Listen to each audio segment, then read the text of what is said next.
Okay, I'd like to call to order the Village of Ashwaubenon Finance and Personnel Committee for Tuesday, February 20th, 2024. Roll call, please.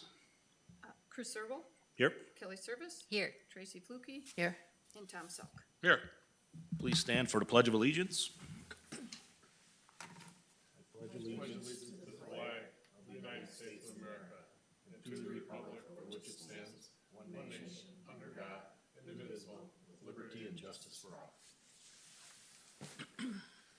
And please remember our brave men and women that are help keeping us safe here and abroad. 4, action on the agenda. Motion to approve the agenda. Second. We have a motion and a second. All in favor, say aye. Aye. Opposed? Motion carries. 5, action on the minutes to discuss and act on anything from the Finance and Personnel minutes of January 16th, 2024. Move to approve. Second. Motion and a second. All in favor, say aye. Aye. Opposed? Motion carries. Comments for the public must be limited to items not on the agenda, must state name and address, limited to 5 minutes. Board's role is to listen and not discuss the item. Personnel issues cannot be discussed nor individuals named. Board is not able to take action at this meeting. We have nobody in the audience and nobody on the interweb. So we will move on. Action item 7A. Consider, discuss, act on the position description of IT network specialist. Joel. Thank you, Trustee Zerbal. As part of the 2024 budget, the village board authorized the filling of another position within the IT area of operations for the village, and that being an IT network specialist. As part of your packet tonight, there is a draft position description for that position. This is a newly created position, one to which the village has not had in the past. It would be managed by our IT network administrator, Jeremy Miller. Jeremy had put together the position description and had it reviewed between Patrick and myself, and that draft position description is included for your review and consideration. If it's agreeable, this item would go to village board for final adoption and approval, and it would authorize the village to begin soliciting applications for this position. Although not related to this particular role, the village also had a number of other positions that were incorporated in the 2024 budget. One of those is our human resources generalist position. That position has been filled, although the candidate hasn't begun their employment with the village quite yet. They are planned to begin on Monday this coming week. And so if this is authorized by the board on Tuesday, we would be working with our new HR generalist to actually post the position and begin that process of soliciting and filling the role. Jeremy is obviously here to answer any specific questions that you have about the roles and responsibilities of the IT network specialist. So I'll pass it on to Jeremy if you have any questions. That person is going to report to the treasurer finance area, correct? This particular position will report directly to Jeremy as the network administrator. Jeremy reports to Greg in finance. Okay. Thank you. Jeremy, what in the position description, there's a CJIS. What does that stand for? Is that a certification of some kind? That's just CJIS compliance, so criminal justice information systems. Okay, thank you.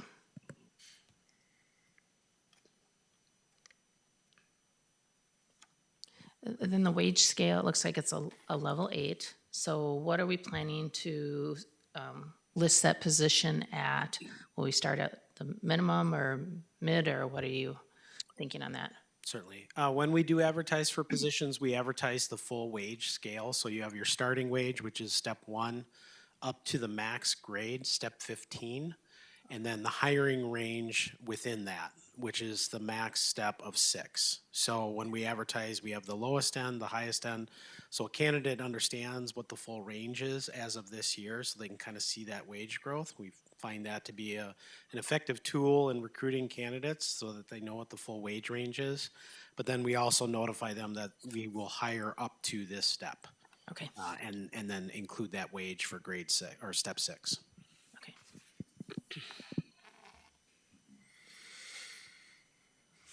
I'll make a motion to recommend approval of the position description for the IT network specialist position as presented and authorize the village manager to fill the vacant position. A second. Second. Okay, we have a motion and a second. All in favor, say aye. Aye. Aye, opposed? Motion carries. B, consider, discuss, and act on the village fund balance policy amendment. Greg? Thank you. So, real brief, we have a fund balance policy. If you're not aware what that is. It's the reserve amount of money that we have basically in our bank, if you will. And really, the idea of the purpose of a fund balance is, things like providing sufficient cash flow. If something were to happen where we didn't meet budgeted goals, it's something you could draw off of for future things. It also is important to have a good fund balance when rating agencies look at us to maintain our rating, and just to any unforeseen items. So currently, our policy, when you break down the fund balance, is broken in different pieces. There's non-spendable or restricted items. So maybe it's an prepaid invoice or it's an obligation that we owe. It's restricted. We can't not pay it. There are some committed things. The board has taken action in the past to commit excess reserves to a certain project or a certain other fund, things like that. Then there's what's called unassigned. That's kind of your free available money that's out there. It's not really tied to anything in particular. The current policy right now just says that we would maintain a general fund unassigned fund balance of not less than 20%. We just thought it'd be a good idea to just put a cap on that. Keep it at 20, but not greater than 30. You've heard through, if you were listening on the audit review last year, you'll see a wide range of fund balances. Some people are in the 40%. I don't think we feel we need to be there. I think a lot of people put all their money in one basket, if you will, whereas we have a fund balance in our equipment fund, in our health fund, in our other areas. So this is just specifically the general fund for operations. So that's really all this is just to put a cap. So the language is really just adding, but not greater than 30%. And the other phrase of or above the goal, as I've noted in the document. We right now had been sitting around 30%, a little higher than 30% in our fund balance. Through the budgeting this year, the fund balance at 20%, I should have said, it's of the next year's budgeted expenditures. So what I have to end 2023 fund balance has to be at least 20% of 2024's budgeted expenditure line for the general fund. We had a significant increase to that budget line, so all things being equal, our percentage will just drop. But even though we have more money in it, the percentage is going to come down because our expenditures went up. So the way that this year would end, and you'll see in the financials, we'll end up somewhere around 27%. So even though we were at 30, 31, we're dropping down. It's not because we're hurting or we had to actually draw off of it. Somewhat of an artificial decrease due to our budget going up. So any questions, concerns, thoughts? Yeah, Greg, what, you can educate me on this, but what's the concern of it rising above 30%? Well, it's just money that you then can't use. So if you've got some projects, you might want to apply it towards, so if you have excess funds, which we a lot of times do, we wouldn't be able to use those. In the past, we've been able to take those and put them towards retirements or towards a village building fund or towards some road work. If you keep it really high, and for whatever reason you have any kind of budget deficit, well, now you're going to have to find money to put in there to keep it at that higher level. The the GFOA recommendation is, I have it on the financials, which you'll see next, is a minimum recommendation of not less than 2 months of subsequent year's budget expenditures. So for us, that would be about 3.2 million ending this in 23, and we've got 5.2 in our fund balance policy. So we're significantly above what the national rating agency would have you recommend. So that's where we're sitting at. We want to target around 25%, but we're going to actually be at 27.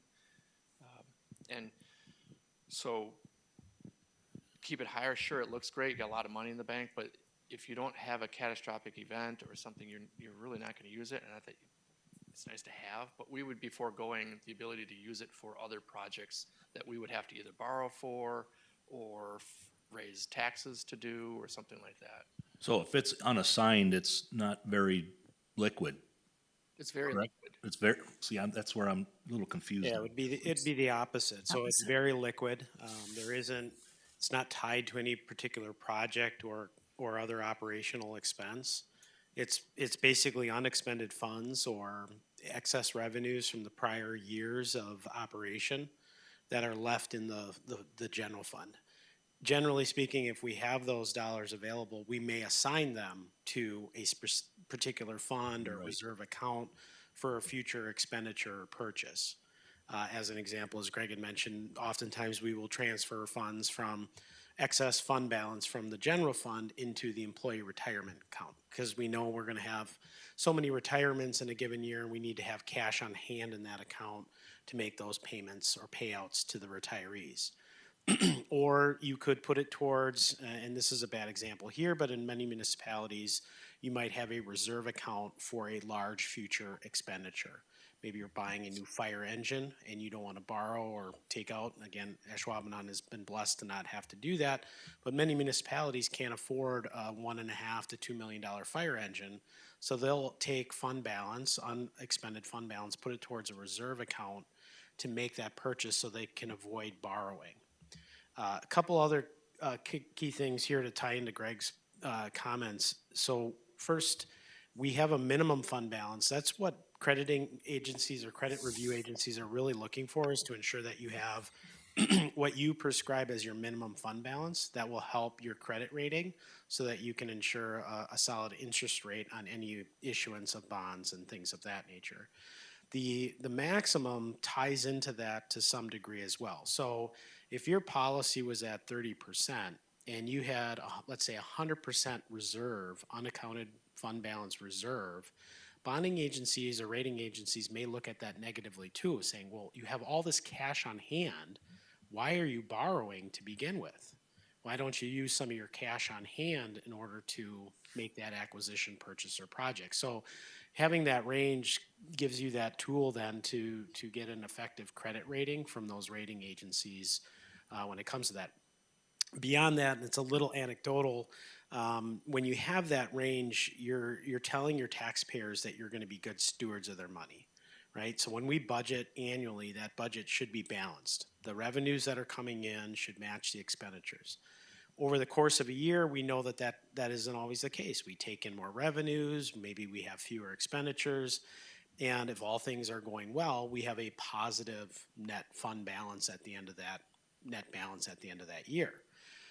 If we continue to do that, are we being good stewards of the taxpayers' money when they're paying taxes on something that isn't being spent, right? So I think by having that kind of upper tier, anecdotally, you are being good stewards of the taxpayer then, because if you go over 30%, then as part of the budget process, staff and certainly the board, when you make your final budget adoption, you're going to say, well, we're at 40% fund balance. Can we shave 10% off of our fund balance and put it towards a project so that we can reduce borrowing costs, or maybe we can take on a larger initiative, something to that effect? Remember, those are tax dollars that have already been paid. So you're being good stewards with it versus just taking tax dollars to put in your own savings account. Yeah, okay. That did a good job of explaining that for me. Thank you. I have the same question. So we still have discretion what to do with the excess? And it happens during the budgeting process. So what will happen is, I'll show you the financials in the next item on the agenda, and then we'll talk about, there'll be some excess in 2023, and I can explain why. Then what normally happens is the board ultimately will make a resolution to where those funds will be allocated.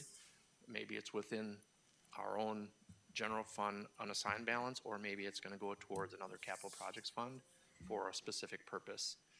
The way that's done, then the board has the discretion in the future to change the mind if they will and say, oh, remember that money we put there and we didn't really know if we're gonna do that. We need now to put it over here. And it doesn't happen, but it can. We did that a couple of years ago or last year when we had to transfer some funds over to the health insurance fund to help bridge some gaps. And that's part of why our balance, I think we can keep it. When you hear people at 30, 40%, we keep it lower because we have fund balances in other areas that address certain needs. Like to Joel's point, we don't need to borrow to buy a police car. We have a fund for that. We have the money working in itself in that fund. Have we ever Thank been you. above or below the range? Have we ever been outside of the range? We have not had a range. We've only had a minimum. So we've been sitting around 31, 32% the last 2 or 3 years. Prior to that, we were down right around 30. We've been milling around there. We would still be there had our budget not increased the way that it did for 2024. That's just kind of, like I said, that number went up, so the 20% of that number is higher.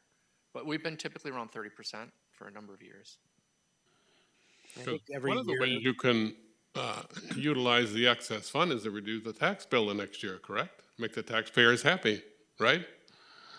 that's one way to do it. So I'll make a couple quick comments. One, this question comes up every year at audit time. I think Tracy actually asked it. What is our ceiling, if you will? What's our threshold for when we should start using fund balance versus just kind of building this large pot of money, again, to be good stewards to the taxpayer? To your point, Tom, yes, you could.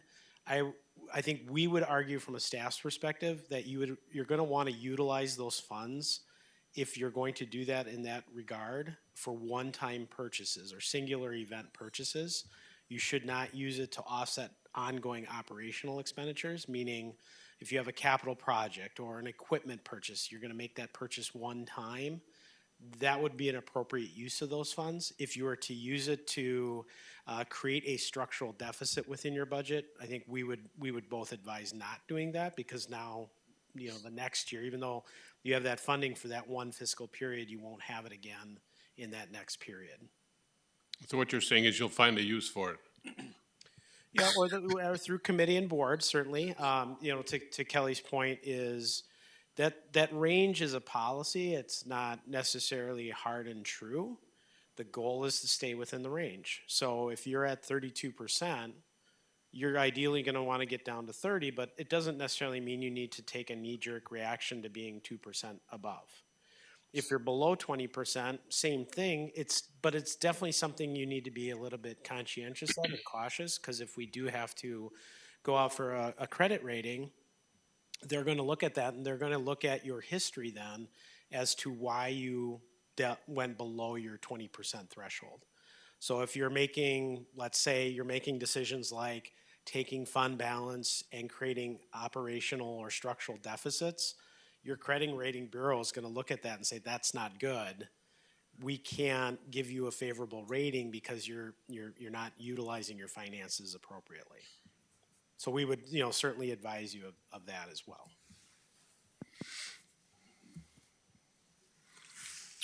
All right, anything else? I'd make a motion to approve the changes to the fund balance policy and send it on to village board. Second. Okay, we have a motion and a second. All in favor, say aye. Aye. Aye. Opposed, motion carries. Oh, C, receive, accept investment report. Greg? Have before you is our investment summary report for January 2024. It's really just information only, or if you have any questions. So this is part of that. This is a very liquid investment portfolio.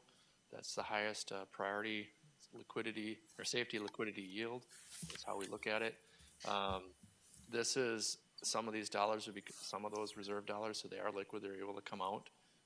But this is our policy or our investment summary for January. Seen the market come back considerably the second half of 2023, so that's performing very well. It's nice to see it's still up there in January of this year, so hopefully it'll keep up there. Yeah.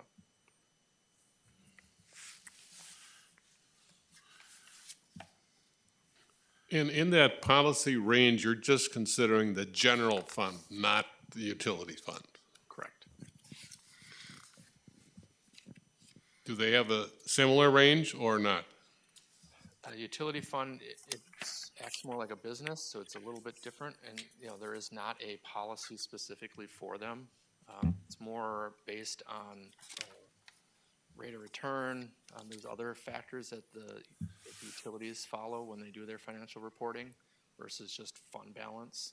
Of course, cash is king always, and having money is available is great, but because it's, especially the water utility being regulated by the PSC, they're more concerned about your rate structure, and if you're making too much money, that they're not gonna like that, so you're trying to find a nice balanced rate of return on the utilities themselves.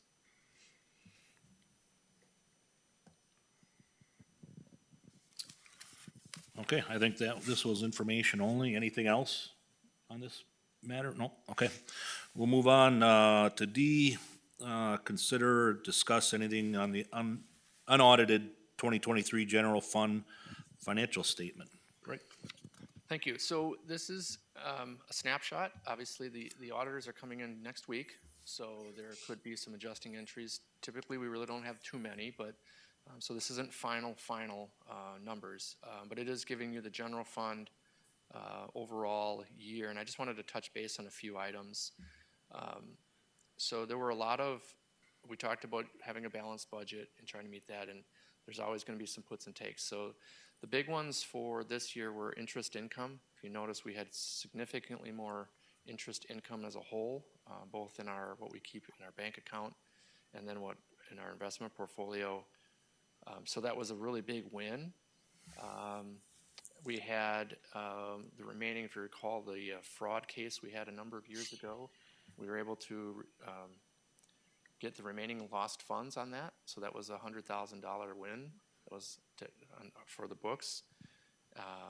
And then the offset, though, you're thinking, well, that's a lot of money that we should have more. We had a lot of cost overruns, things like vehicle repairs. We had a lot in specifically public safety personnel with being, even though they're down, then that's a lot more overtime, and overtime is more expensive, and just didn't balance out very well, but that's something we're working through. So thankfully we had some wins on the revenue side. So at the end of the day, you'll see there is a net change of fund balance of $400,000, and that would go into the fund balance, and that's going to be earmarked specifically for reserve for retirements. If you recall, last year we merged the employee retirement fund into the general fund because the auditors, from a financial reporting perspective, merged them because they're like activity-wise. And so what I did is I added the restricted line in the middle of the first page on these financials under the fund balance detail. There's a reserve for retirements. So I'm bumping that up considerably. We've already know of about 5 or 6 retirements, I think this year, 5. So it's going to be a significant number, and it could always be 1 or 2 more, not a surprise. And we know that there's a number that could easily retire in 2025. So it's trying to position ourselves for some activity there. So overall, we had a very good year in regards to the financial performance, but there were a few items, and we did address those in the budget for 2024 to try to accommodate some of the different cost line items. But things that we control, the day-to-day operations, we were right in budget from an expense standpoint. Again, it's things like vehicle repairs, and you never know which vehicle is going to create problems, and it's sometimes they're $15,000, $20,000 bills depending on the vehicles. If it's a fire engine, it's a big item. So overall, a good year. So these are the unaudited. Like I said, auditors are in next week. We'll have a final wrap-up probably in June when they do their presentation, but I will come back in March to kind of do any kind of final reallocation of excess funds when it's done. And at this point, I just kind of made it that 400 that you could see that's going to go into the reserve for retirement. Number that jumped out at me was the checking account interest is up almost $1 million. Is that something new? Or is that, and the next question is that gonna continue? No, so, yeah, and Tracy asked me this question as well. From a budgeting perspective, I just put all interest into just one line item on the budget. Because if you recall, on the investment side, there's interest income on investment, but then there's all that change in valuation and the ups and downs throughout the year, and you can't really budget or predict that. So nobody really knew. I had asked around when I started seeing our numbers come in last year, and other finance directors like, yeah, we have pretty low budget as well. It's just that the rates were that high. So you think about, we were pulling in, when we have like December and January, and we've got all that tax money, we're pulling in over 100,000 in interest just off the checking account.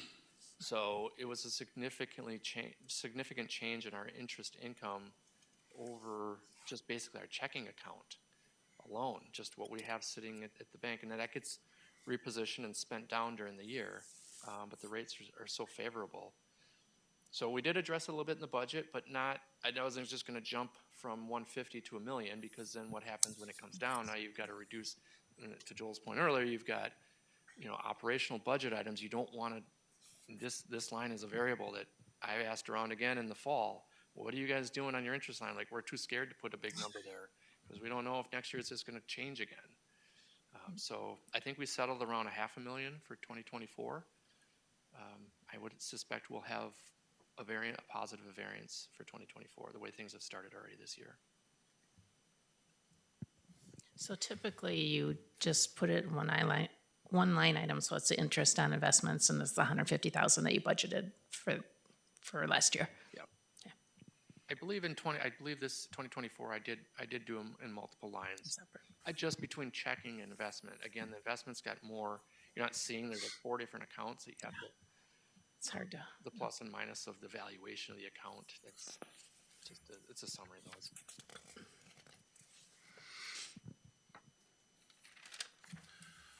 Okay, anything else? I just want to say that, what a good job you guys do with the budget, and that we're really lucky. The village is fiscally very sound, and a lot of communities do not have that. And even to have a really good, healthy fund balance, it's a benefit to our community and allows us to do a lot of things that other communities just can't do. So good job. Keep up the good work, Greg and Joel. Thank you. The good news is the revenues are above budget, and so is the expenses are below. That's a good There you thing. go, yeah. In simple terms, yes. All right, items for next agenda. Anybody have anything they'd like to discuss or see? We're good. Having said that, I'll take a motion to adjourn. So moved. Second. A motion and a second. All in favor, say aye. Aye. Aye. Opposed? We are adjourned.